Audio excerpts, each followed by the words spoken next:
আমি যাচ্ছিলাম নাটুগাঁও স্থলবন্দরটা দেখার জন্য, যেহেতু আমার ছেলে আমার সাথে আসছে। আর নাটুগাঁও স্থলবন্দর এর আগে আমি 2বার আইসা দেখে গেছি, তো এইবার এটা নিয়ে 3বার হচ্ছে। তো আমার ছেলে বলতেছে আমিও স্থলবন্দরটা দেখে যাই। তো আমি যখন আসছিলাম ততটা অনেক আগে, তো এখন আসতেছি দেখার জন্য, ছেলের সাথে দেখার জন্য। তো এই যে নাটুগাঁও স্থলবন্দরের কাছাকাছি চলে আসছি।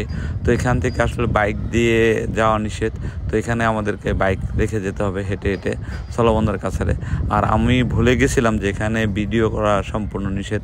তারপরেও আমার ভিডিও চালু ছিল বিদায় আমি আপনাদেরকে দেখাতে পাচ্ছি।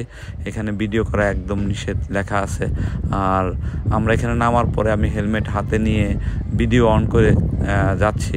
তো অসাধারণ সুন্দর দেখতেছেন পরিবেশটা।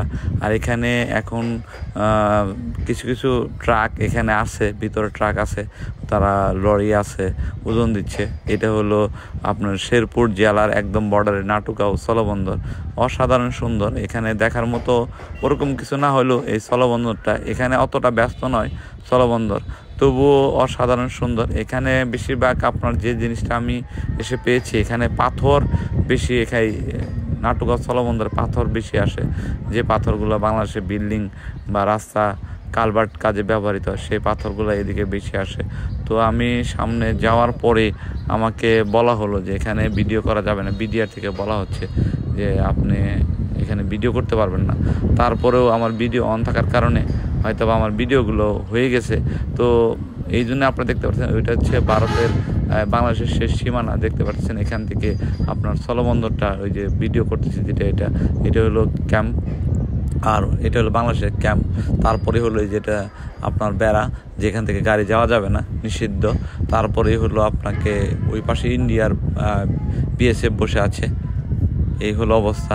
তো তারপর দেখতেছেন অসাধারণ সুন্দর। তারপর ছেলেকে দেখাচ্ছি, একটু কথা বলতেছি। এরপরে এটা ভিডিও করার জন্য গেছিলাম হলো ইয়াতে নেত্রকোনা সুরম দুর্গাপুর, বেড়াই আসলাম। না না না না, ভিডিও বন্ধ করছি। হ্যাঁ কেমন বলো, এটা হলো ক্যামেরা একটা। তারপর যথারীতি ওখান থেকে চলে এসে আমি ক্যামেরাটা নিয়ে আস্তে আস্তে হেঁটে এটা আমার বাইকের কাছে গিয়ে ক্যামেরা বন্ধ করে তারপরে আমরা ছবি তুলি। কারণ হলো যদি ওনারা টের পেয়ে যায় বা বুঝে ফেলে আমাদের ক্যামেরা অন ছিল, সেক্ষেত্রে আমাদের বিপদ হতে পারে। সবাইকে অনেক অনেক ধন্যবাদ।